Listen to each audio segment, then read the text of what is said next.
नमस्कार, आपण पाहतात रयत संवाद न्यूज चॅनल। महापुरुषांच्या पुतळ्याला आमचा विरोध नाही, जनशक्ती आघाडीच्या नेत्यांचा खुलासा। अध्यक्ष महोदय, आपण 5 मिनिटात मांडा, 2 मिनिटात मांडा असं कोण म्हणतं? आपण प्रसार माध्यमातून आपण सगळ्यांनी विचार करून बघावं, त्याला स्पष्ट दिसून येतं। आपल्याला चर्चाच करायची नसेल तर ही जी होती, जी सगळ्यांचा बहुमत त्याच्यात दिसतो, सगळ्यांना काही विषय मांडायचे असतात, तर तुम्ही खाली बसा, तुम्हाला 5 मिनिटं देतो, तुम्हाला 2 मिनिटं देतो, मला लिखीच द्या, ही कुठली पद्धत आहे? ही सभागृह चर्चा करण्यासाठी, सगळ्या विषय करण्यासाठी, ही जी गैरसमज निर्माण होते, तर आपण थोडा वेळ द्यावा, सगळ्यांना संध्या द्यावी नीटनेटकं बोलायची, ही अशी आमची मागणी आहेच। त्याच्यावर त्यांचं पुन्हा प्रसार माध्यमातून त्या विषयावर तुम्हाला सगळे विषय कळतील। राहायला गेला सगळं पुतळा संदर्भात राहुल गांधी स्पष्टीकरण दिलेलं आहे। आम्हाला कुठल्याही महापुरुष पुरुषांचा विरोध नाहीये, आम्हाला आनंद आहे सगळ्या महापुरुषांचा पुतळा बसवण्यात यावा। आजच्या सभेमध्ये मंजुरीला काय अडचण होती? तुम्ही पुढच्या टप्प्यात घ्यावा असं मागणी केली, त्याचा अर्थ तसं निघालेला आहे। सध्या तुम्ही इतर महापुरुषाचे नाव आता सध्या घेऊ नका, पुढच्या सभेमध्ये घ्या। त्याचा अर्थ तात्पुरता तुम्हाला त्या ठिकाणी विरोध होता, तसाच त्याचा अर्थ निघालेला आहे। तुम्ही एकीकडे म्हणता की आमचा विरोध नाही, दुसरीकडे लिखित तुम्ही अर्ज देताय की आता त्यांचं घेऊ नका। ही डबल भूमिका कशी लोकांना क्लिअर करायचा विषय नाही। जसं सगळ्या माध्यमातून सगळ्या समाजाच्या माध्यमातून त्यांच्या मागण्या येत आहेत, तर सगळ्यांचं म्हणणं व्यवस्थितरित्या यादीनुसार या त्याच्यावर होणारा खर्च, ते जबाबदारी कशी घेणार आहे, नगरपालिकेच्या मार्फत आयुक्ताला काय कर्तव्य आहे, काय जी आहे त्याची माहिती द्या, सविस्तर चर्चा होऊ द्या। ही काय विषय चेष्टाचा भाग नाहीये, सगळ्यांच्या ह्याच्यावर भावना आहेत, सगळ्याच महापुरुषांबद्दल आमच्याही भावना आहेत। आमच्या आघाडीचा कुठल्याही महापुरुष पुरुषाला विरोध नाही, हे ठामपणे आमची भूमिका आहे ह्या विषयावर।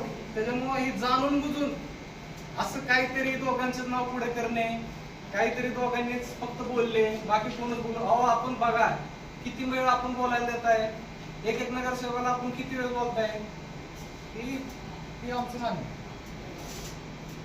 काय तुमची पुढची भूमिका काय?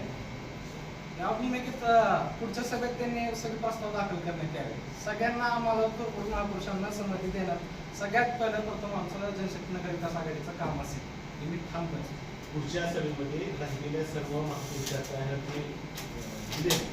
त्यांचे जसे सगळ्या समाजाचे मागण्या येते, ज्या समाजाच्या सगळ्या मागण्या येते त्यावर सविस्तर एक समाजाचे कुठं पुतळे बसणार आहे, कशा जागेच्या माहितीवर आहे, नगरपालिकेच्या हद्दीत जागा आहे की 82च्या हद्दीत जागा आहे, ह्याच्यावर तर चर्चा व्हायला पाहिजे की नाही। नागरिक प्रमाणपत्र द्यायला आम्ही राजी, आपल्या कुठल्या गोष्टीला आम्ही नाही विरोध करत नाहीये, हे समजून घ्या।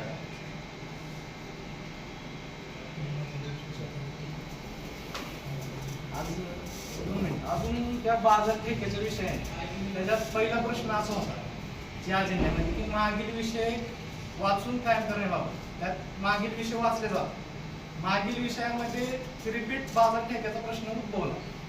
बाजार प्रश्नाचा उद्भवल्यानंतर आमचे रमेश सिंह परदेशी यांनी प्रस्ताव दाखल केला, हे चुकीचं झालं होतं, तुम्ही जर वाचताय तर ह्याच्यावर मताचा अधिकार द्यावा। यांची वारंवार मागणी झाली, तर त्याला त्या मागणीला आम्हाला प्रतिसाद भेटला गेलेला नाही। ही का होतंय, का त्यांचं काय संगनमत आहे का त्या गोष्टीला, हे आमचा प्रश्न आहे।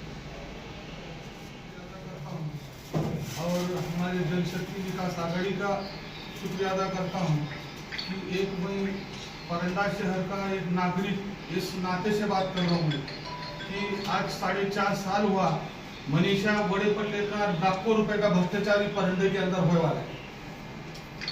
उसकी मैंने जिलाधिकारी या आयुक्त तक उसकी तकरार की और उसके बाद में मुख्याधिकारी ने तुम्हारे को बोलता हूँ अटवाड़ा जो बाजार है वो मैं 84,000 रुपए को मेरे तरफ अटवाड़ा बाजार था। उसके बाद में अटवाड़ा बाजार 3 साल का मुख्याधिकारी ने तुम्हारे को बोलता खाली 32,000 रुपए भी दिए महीना। 32,000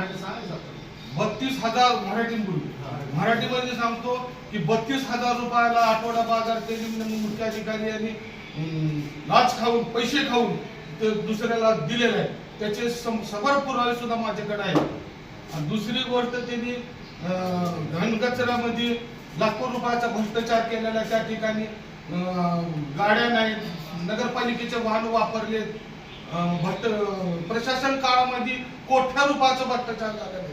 त्याचे पुरावे सुद्धा मी तुम्हाला पेपरला सुद्धा देऊ शकतो. आणि आजपर्यंत त्या घनकचऱ्यामध्ये गांडूळ खत जे निर्माण करायचा असतो तो कुठेही 1 रुपयाचा गांडूळ खत तयार झालेलं नाही. त्यामुळे सुद्धा तुम्हाला सांगतो याच्यामध्ये सुद्धा भ्रष्टाचार झालेला आहे. आणि ठेकेदाराला कुठल्याच पैसे रुपया भाड्याने न देता किंवा ठेकेदाराला कुठल्या अधिकाऱ्याने त्यांनी नगरपालिकेचे वाहन दिलेले, नगरपालिकेचे वाहन दिलेले, 6 गाड्या, टिप्पर, ट्रॅक्टर दिलेले, त्याचं काही तुम्हाला सांगतो मेंटेनन्स नाही, त्याचा भाडा नाही. आणि नगरपालिकेच्या माध्यमातून तुम्हाला सांगतो ते त्या गुत्तेदाराला त्या गाड्या दिलेल्या आहेत आणि त्या गुत्तेदाराने ते गाड्या वापर केलेले आहेत. त्याच्यावर आम्ही तक्रार जिल्हाधिकारी साहेब यांच्याकडे केलेली आहे. आता स्वच्छता ठेका कोणाकडे? आता ती स्वच्छताचा ठेका आता आम्ही त्याची मी मागणी केलेली आहे, बोललेलं आहे की स्वच्छताचा ठेका कोण मुंबईवाला आहे, ते मुंबईवाल्याच्या नावावर ठेका आहे आणि दुसरेच कोणी काम पाहत आहे त्याचं तुम्हाला सांगतो. आणि त्या ठिकाणी आम्ही प्रत्यक्ष गल्लीमध्ये कुठल्याही भागामध्ये जावा, कुठंच तुम्हाला सांगतो ठेक्याचं काम दिसून येत नाही. गटारी 6 महिने 4 महिने झाले काम नाही. आणि गटारी जरी काढल्या तर महिने 2 महिने ते उचलत नाही, 2 महिने ते ठेके उचलत नाही. सांगायला गेलं तर मुख्याधिकारी नगरपालिकेत गेलो तो मोबाईल बंद कर दे.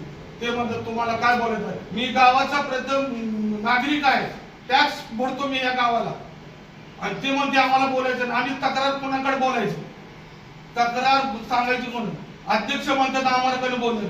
आम्हाला एवढं मोठं शासनाने प्रतिनिधीच बच्चू गेलंय, आम्ही त्याला सांगतो ना, त्याला बोलतो आम्ही काय बोलायचं ते.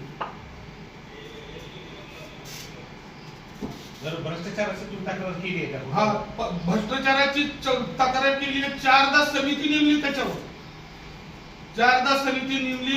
एसडी मॅडम, नरेंद्र मॅडम यांच्याकडे आम्ही ते भूमला तिथे जाऊन झालं, तिथे चौकशी केली, आमचे सगळे पुरावे तिथे आम्ही दाखल केलेले.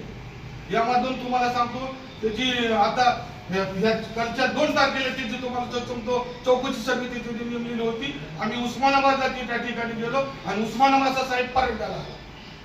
त्यामुळे पत्र माझ्या पैसे त्याच्यामध्ये प्रत्येक बारीला मुख्य अधिकाऱ्याला तुमचा विरोध केलेला आहे. मी इलेक्शन मध्ये तुम्हाला सांगतो त्यांनी एका व्यक्तीला फायदा होण्यासाठी हे केलं. त्यावेळेस मी इलेक्शन मध्ये कलेक्टर ऑफिसला जाऊन तिने हलकी वाजत आंदोलन करून तुम्हाला सांगतो त्यांनी तात्काळ बदली केली कलेक्टर साहेबांनी.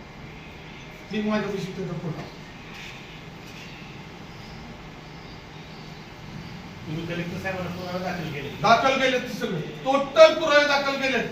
अजून बरेचसे पुरावे आहेत, अजून बी तुम्हाला सांगतो त्यांना दाखल केले. आणि कुठं काय भ्रष्टाचार झालाय या नगरपालिकेमध्ये प्रशासनाच्या काळामध्ये ही सर्व मला माहित आहे. त्याची जबाबदारी मी कलेक्टर साहेबाला देतो आणि पुढील 8 आठवड्यामध्ये अजून कलेक्टर साहेबांची समिती नेमलेली आहे या नगरपालिकेमध्ये. त्या ठिकाणी सुद्धा आम्ही पुरावा देण्याचा प्रयत्न करीत.